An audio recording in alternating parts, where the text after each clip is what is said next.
Tuhan Yesus datang ke dunia ini untuk mati. Tuhan Yesus mengangkat salib dari Yerusalem ke Golgota. Kemudian di Golgota tangan dan kakinya dipaku. Kemudian digantungkan di kayu salib. Dan pada pukul 3 petang seluruh bumi gelap. Dan Tuhan Yesus berseru, Eloi, Eloi lama sabachthani. Bapa, mengapa engkau meninggalkan aku? Kemudian dia menyerahkan nyawanya kepada Bapanya. Dan dia mati di kayu salib. Itulah yang kita ingat pada hari ini. Oleh sebab itu, biarlah pikiran kita tertuju kepada Yesus pada hari ini. Dan kita ingat betapa besar kasih-Nya kepada kita. Semua itu diperbuat Yesus bukan bagi dirinya sendiri. Itu diperbuat Yesus bagi saudara dan saya. Untuk mengubahkan hidup saudara, mengubahkan hidup saya. Mengubahkan hidup manusia ini. Karena semua manusia telah berdosa dan telah kehilangan kemuliaan Allah. Semua manusia seharusnya dihukum dalam neraka yang kekal. Karena Tuhan harus menghukum dosa. Tetapi firman Tuhan berkata, tidaklah Tuhan suka seorang pun binasa. Tetapi Tuhan mau supaya sekaliannya sampai kepada pertobatan. Sampai kepada keselamatan supaya jangan dihukum dalam neraka yang kekal. Itulah sebabnya Tuhan rela menanggung dosa manusia ini. Dia ambil dosa saudara. Kemudian dia dihukum menurut dosa saudara, menurut dosa manusia. Yang begitu keji, yang begitu hitam, legam, yang begitu berat. Semua sudah ditanggung oleh Tuhan Yesus. Dan Tuhan berkata pada akhir hidupnya, dia berkata sudah genap. Berarti sudah genap ditanggung oleh Tuhan Yesus. Dosa yang bagaimanapun besarnya. Jangan saudara berkata, saya tidak bisa diampuni Tuhan lagi, dosa saya terlalu besar. Hari ini hari rahmat Tuhan. Hari kebebasan dari dosa dan akibat-akibat dosa. Karena Tuhan setelah mati bagi kita, dia rela mati bagi kita. Firman Tuhan berkata, Tuhan Yesus yang tidak mengenal dosa telah dijadikan dosa supaya kita jadi kebenaran. Saudara dan saya jadi benar dan boleh mewarisi hidup yang kekal. Tuhan berkata, manusia bagaimanapun baiknya engkau berusaha, engkau tidak akan sanggup mencapai surga. Surga memiliki standar yang sangat tinggi. Lagi pula, hai manusia, sebenarnya engkau telah mati di hadapanku. Bagaimana kau orang mati bisa berbuat perkara yang hidup? Orang yang mati rohani tidak mengerti perkara-perkara rohani. Orang yang mati tidak bisa ke surga. Orang yang mati rohaninya tidak bisa ke surga. Oleh sebab itu Tuhan datang memberikan kehidupan. Dan Tuhan berkata, akulah jalan dan kebenaran dan hidup. Seorang pun tidak sampai kepada Bapa kalau tidak melalui aku. Jelas Tuhan Yesus jalan satu-satunya ke surga. Sebab Tuhan Yesus berkata, seorang pun tidak sampai kepada surga, kepada Bapa kalau tidak melalui Yesus. Kalau tidak melalui kasih karunia Tuhan Yesus tersebut. Dan kita bersyukur kepada Tuhan. Kita telah bertemu dengan jalan tersebut. Kita telah bertemu dengan Yesus. Bahkan percaya kepada jalan tersebut. Percaya kepada Tuhan Yesus. Dan telah mengikut jalan tersebut. Dan telah mengikut Yesus dalam hidup kita. Tentu akhirnya kita sampai ke surga kepada hidup yang kekal. Haleluya. Hanya karena Yesus saja. Tuhan Yesus mengetahui hal ini dari mulanya. Pada waktu Adam dan Hawa jatuh kepada dosa, Tuhan telah datang ke dalam Taman Eden dan menyadarkan Adam dan Hawa. Hai Adam, hai Hawa, di manakah engkau? Di manakah engkau? Aku takut Tuhan, aku takut Tuhan. Sejak kapan engkau takut? Tuhan berkata. Saudaraku, Adam dan Hawa takut sejak dia makan buah batang kayu yang dilarang Tuhan. Dengan kata lain, Adam dan Hawa takut sejak dia berdosa. Setelah dia berdosa, Adam dan Hawa ketakutan.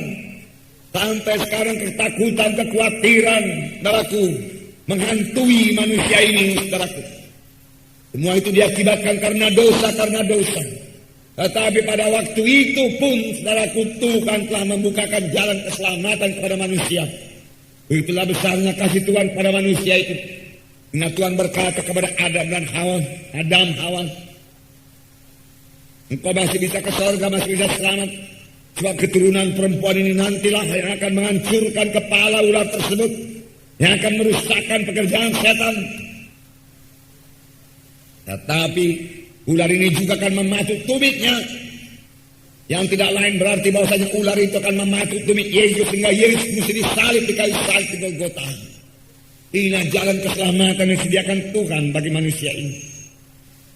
manusia inilah keturunan Adam dan Hawa yang sudah jatuh kepada dosa. Maka seluruh manusia berada di bawah dosa. Benar firman Tuhan berkata, semua manusia telah berdosa dan telah kehilangan kemuliaan Allah. Roma 3:23. Dan Yesaya 64 ayat 6 berkata, kesalehan manusia, kesalehan, kesucian manusia seperti kain lapuk saja di hadapan Tuhan, nggak bisa laku ke surga. Bagaimanapun manusia ini berusaha berbuat baik, saudaraku, kerap kali pun selalu ada motif-motif yang lain dalam hati manusia tersebut supaya dipuji dan lain sebagainya, supaya dihormati, supaya dibilang pemurah, darah dan lain sebagainya. Sama sebagaimana Ananias dan Safira yang mati di hadapan Tuhan. Mereka ingin dipuji, mereka mau menyombongkan diri, dan mereka juga dipuji sebagai Barnabas. Tetapi akhirnya hukuman Tuhan berlaku. Mereka memberi korban yang banyak, tetapi tidak berkenan kepada Tuhan. Segala usaha manusia yang mereka lapuk saja di hadapan Tuhan, tidak laku, tidak bisa masuk ke surga. Saudara, namun bukan pula berarti saudaraku setelah kita selamat kita bisa terus berbuat dalam kejahatan, bisa terus hidup dalam dosa, tidak bisa. Bahkan saudaraku setelah kita selamat, setelah kita berdosa, maka dosa kita lebih besar lagi. Ya, firman Tuhan berkata, setelah kamu mengenal kebenaran, tetapi kemudian murtad. Oh jangan saudaraku, jangan sampai murtad lagi setelah saudara kenal kebenaran. Jangan sampai tinggalkan lagi Tuhan setelah saudara mengenal Yesus sebagai Tuhan dan Juru Selamat.